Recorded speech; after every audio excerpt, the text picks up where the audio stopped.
लोकतंत्र में जनता से ताकतवर दूसरा कोई नहीं होता और जनता ने अभी उपचुनाव में खासकर हिमाचल प्रदेश, राजस्थान, हरियाणा, कर्नाटक जहां जहां उपचुनाव हुए वहां की जनता ने महंगाई के खिलाफ मतदान किया और दूसरे दिन मोदी सरकार ने पेट्रोल में 5 रुपया और डीजल में 10 रुपया कम किया है। आदरणीय साथियों, मोदी सरकार तो लगातार महंगाई बढ़ा रहे थे, लेकिन जनता ने ट्रेलर थोड़ा सा दिखा दिया और उसमें 10 रुपया डीजल और 5 रुपया पेट्रोल में कमी आई है। पूरे देश भर के साथी हमारे आए हैं, यूपी से आए हैं, राजस्थान के तो हैं ही, पंजाब के लोग आए हैं, मध्य प्रदेश, छत्तीसगढ़, गोवा के लोग भी यहाँ आए हैं।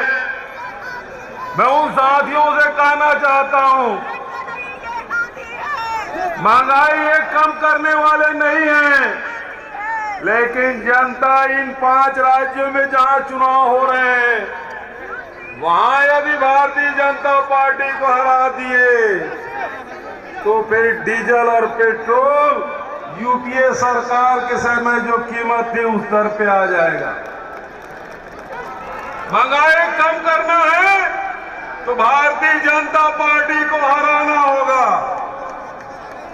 बेरोजगारी दूर करना है तो भारतीय जनता पार्टी को हराना होगा। गरीबी दूर करना है तो भारतीय जनता पार्टी को हराना होगा। आदरणीय साथियों, बहुत सारे नेता बात रख चुके हैं, मैं बहुत ज्यादा वक्त नहीं लूंगा। आदरणीय प्रियंका जी आ गई हैं, उन्हें भी आप सुनना है, खड़गे साहब को भी बोलना है। गुजरात में 2 महान सपूत दिए जिन्होंने आजादी की लड़ाई में बहुत महत्वपूर्ण भूमिका निभाई थी। महात्मा गांधी जिसे राष्ट्रपिता के नाम से जानते हैं, सरदार वल्लभ भाई पटेल जिसे लौह पुरुष के नाम से जानते हैं, जिन्होंने देश की आजादी दिलाई और सारी रियासतों को मिलाने में सरदार पटेल का बड़ा योगदान, नेहरू जी के मंत्रिमंडल में रह के उन्होंने कार्य कर दिखाया।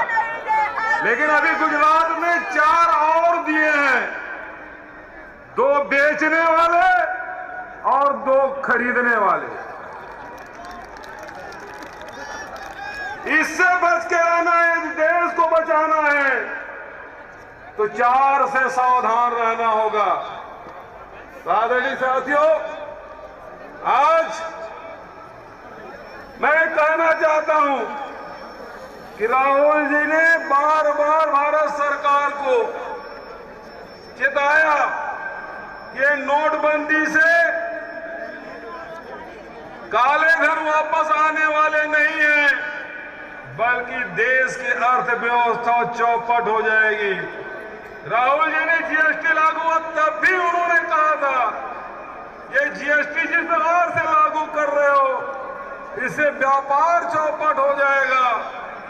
और जब कोरोना आया तब भी राहुल जी ने कहा कि ये चेत जाने का अवसर है, लेकिन मोदी जी नमस्ते ट्रंप कर रहे थे और ट्रंप का तो नमस्ते हो गया, लेकिन करोड़ों करोड़ हिंदुस्तान के लोग कोरोना से पीड़ित हुए। लाखों लोग जो हमारे साथ रहते थे वो हमसे हमेशा के लिए विदा हो गए। ये नमस्ते ट्रंप इतना महंगा पड़ा और 3 काले कानून के खिलाफ भी राहुल जी ने कहा ये लिख के ले लो, ये 3 काले कानून वापस लेने होंगे।